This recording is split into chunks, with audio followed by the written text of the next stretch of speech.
Shantakaram Bhujagashayanam Padmanabham Suresham Vishvadaram Gaganasadrisham Meghavarnam Shubhangam Lakshmi Kantam Kamalanayanam Yogi Birdhyanagamyam Vande Vishnu Bhavabhayaharam Sarvaloke Kanatam Sarvaloke Kanatam Sarvaloke Kanatam Om. Namaste, friends.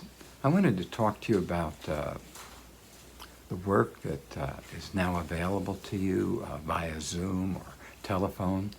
I'll be doing sessions in what we call somatic emotional clearing, work that I've evolved over, something around the half century of practice and study. In this work, we're guided by higher intelligence to create a conscious and nourishing relationship with a vulnerable part of your being, work that we essentially call rescuing the inner child. We also do a lot of work focused on helping you to feel really, really safe in your body, and helping you to be more authentic, safer to be you. Let's chant the mystical syllable Om together, spine straight, a line between heaven and earth. Om.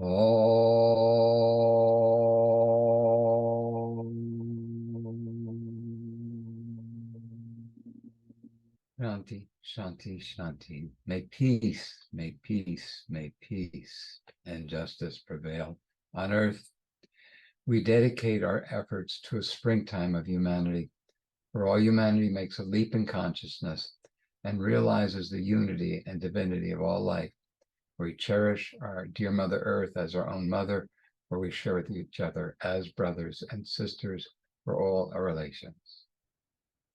Shanti, Shanti. And so it is.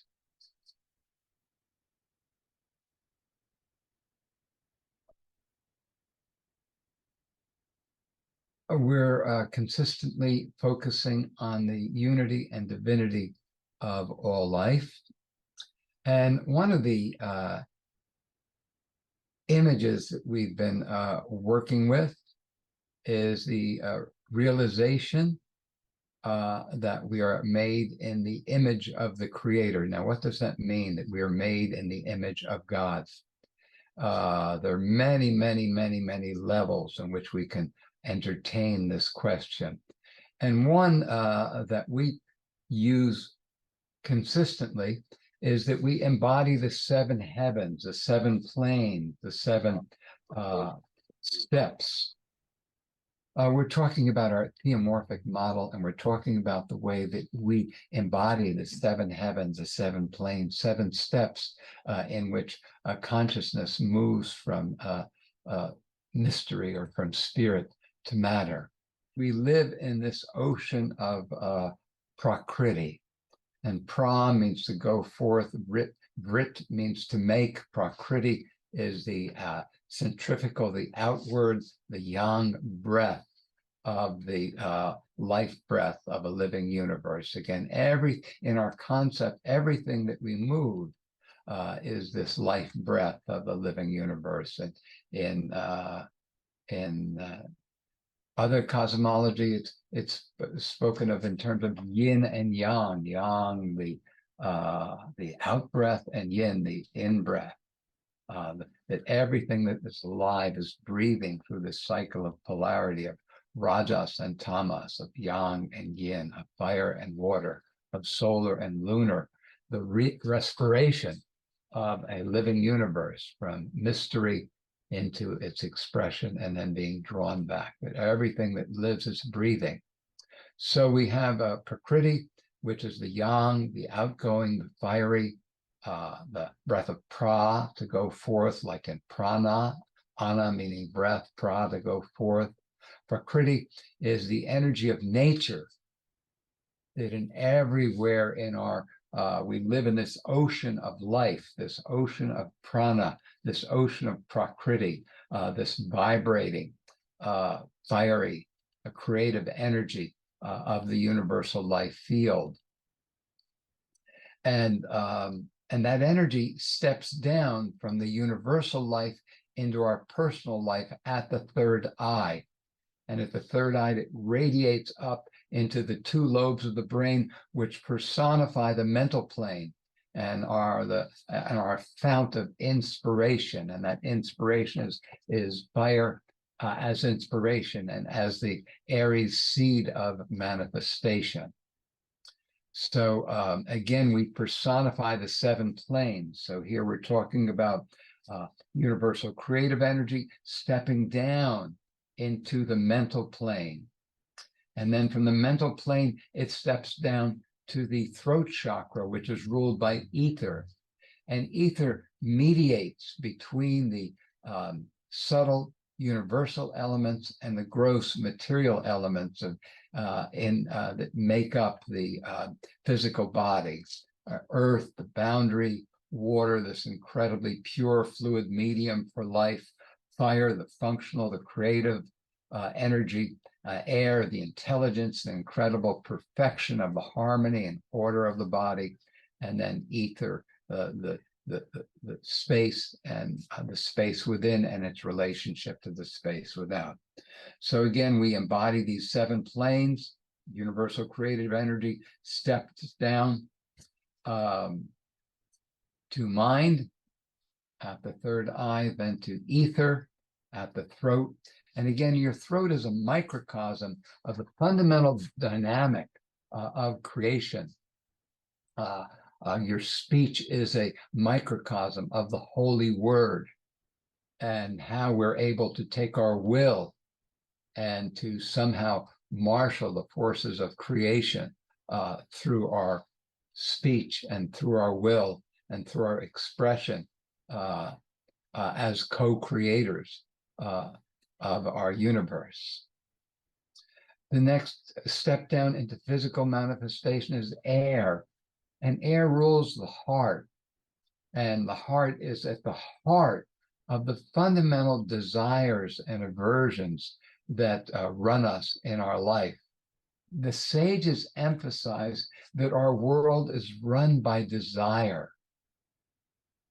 And if you think of your life, you have all these agendas and your day is spent fulfilling desires. So air is at the heart of our energy field, and it's the desires, and equally important, the aversions that run our life, that our fear and our trauma are just really fundamental in the design of our life and in the motivation and in the goals of our life. That as we uncover childhood trauma, we usually uncover just fundamental patterns that illuminate the psychodynamics and goals of a person's life. So air is the desires and the aversions. Again, air is about movement, and we're talking about the fundamental desires and aversions that move us in our life. At the solar plexus, we have the fire chakra. And fire is about personal power. Someone like Carolyn Meese reminds us that all chronic illness is an issue of personal power. As healers, it's important to understand that all chronic illness is an issue in personal power. That's quite a generalization to make. So at fire, we embody our intention. And then at the water chakra, at the hips, we begin to give birth to that intention, to our expression, to who we are in the world. And then that radiates out in the Sagittarius, the thighs, where we walk our talk and release our creation, our expression in the world. So we're talking about the fundamental organization of the body. And that fundamental that organization are the seven chakras. And the seven chakras embody seven levels of energy, which move from spirit to matter. each becoming more dense, and each a fundamental level of energy moving from within to without, above to below, moving from pure energy into our inspiration, and then stepping down to ether, our overall space, air, our desire, fire, our personal power, water. Water is what is ultimately our capacity to give and receive love, to feel safe, to make connections in this world, and most important, to feel safe to give birth to who we are, and to give birth to our expression, and give birth to our needs, and releasing that onto the earth. Hi, Bruce. Now, It's Kiara. I just have one yeah, question. It's just about what does theomorphic mean? okay, so That word. morph, it's a word that I've coined. You'll sometimes see it in translation from Sanskrit. Morph is form, and theo is the creator or divinity. So a theomorphic model says that the body is the embodiment of the process of creation, that we are made in the image of the creator, that we're made in the image of the dynamics and process of creation, that one of the fundamental levels of organization of the body is as a microcosm of creation. So theomorphic means that the body is a microcosm of creation, and that we personify the dynamics of this mystery of how consciousness plays out in form. Now, where this is really, really useful in therapy is, as I said before, all chronic disease is an issue in personal power. That what we're talking about, that for each of us, we have our inspiration. We have our inspiration here, and then that steps down into the throat chakra, which mediates between the energy of the universe and our capacity to bring that into our physical manifestation. And here we're at the heart of our spin, the heart of our energy, the desires and aversions that rule us. And so this mental impulse is moving down the central nervous system. And here at the solar plexus, the spine and the nerves of the spine, which are bringing this intention into manifestation, radiate out into the cauda equina, the horse's tail, where the spinal nerves become this radiation of nerves that run into the iliopsoas muscles. So here we have what's called the cauda equina, the horse's tail, and all of the so here we have this intention running down the spine, mental and emotional impulses, and then at the cauda equina they radiate into the solar plexus, which is the root of our fire, our personal power, where we give birth through the pelvis to our expression on the earth. Now, what we're saying is when we don't feel safe, water is our capacity to feel safe with the world around us, where we don't feel safe to give birth to our expression, we then fixate on that threat to our security, and the mind spins on that threat. So think of a situation where the vulnerable ego was really threatened. You flunked a course, you flunked out of school, you lost a lover, you lost a job, you lost a family member. Okay, that whenever there's trauma, the mind obsesses on that trauma. That energy is always moving from ether, unobstructed motion, to air, harmony, to fire, to personal power, to water, embodiment, and then to earth, letting go. That when we're not safe to move that energy into water, that when we're not safe to give birth to our expression, or when something threatens our sense of ourself and our security, when there's some great loss that threatens this vulnerable ego, it moves from ether, unobstructed motion, to air, where we fixate on the threat, and the mind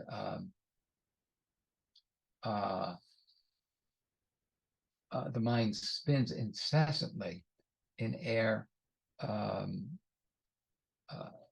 What's the word I'm looking for? The mind spins incessantly on the threat, looking for somewhere in fire to take action, to find resolution in water and safety and personal power, and to release the threat. Think about any loss that we have: loss of a job that gave us security, loss of a lover, loss of a family member, accident. We just fixate on that threat. And when we fixate on the threat, and the mind, the word I'm looking for is obsession. What we're talking about is the way the mind obsesses on a threat to the vulnerable ego. And that obsession isn't simply mental. And in that obsession, we send a myriad of mental and emotional impulses into the musculature. And that this myriad of confused and contradictory mental and emotional impulses become what we call body armoring, and crystallize. It's confused. So the obsession is sending a myriad of confused and contradictory impulses into the musculature, into the nervous system and musculature, which hardens as emotional armoring. Ultimately, it hardens here in the iliopsoas muscles of the pelvis, and that process causes the pelvis to contract, and that process causes the perineal diaphragm to contract, which immobilizes the sacrum. So this pattern of tension in the pelvis and perineum immobilize the sacrum, and we become, this whole core energy has its negative pole at the sacrum. The whole creative flow here has its negative pole, and we become negative. We become driven by fear, and fear and anxiety rule our lives, as we are fixated on the threat, and as the threat limits our safety and our self-expression in the world. So one of the real powerful contributions of polarity therapy and Dr. Stone's work is the understanding of how to release the perineal diaphragm, and how to release emotional armoring from the pelvis, perineum, and through that process to mobilize the sacrum, and to mobilize the sympathetic nervous system, the spine, and how to release trauma from the nervous system and the body. So this theomorphic dynamic is how we embody obsession as body armoring, and how this body armoring really, really limits our functioning in the world, and how body work, which understands this dynamic, can dramatically, can within minutes accelerate our releasing this armoring on a cellular level, and can be just a turning point in a person's well-being and life. So here we're looking at the theomorphic step down, and how it embodies a fundamental dynamic, and how that it can be used really effectively in therapy.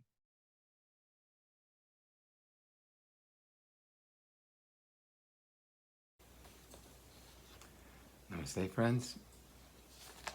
I wanted to let you know that I'm now practicing over Zoom or telephone the somatic emotional clearing work, which I've developed over something close to a half century of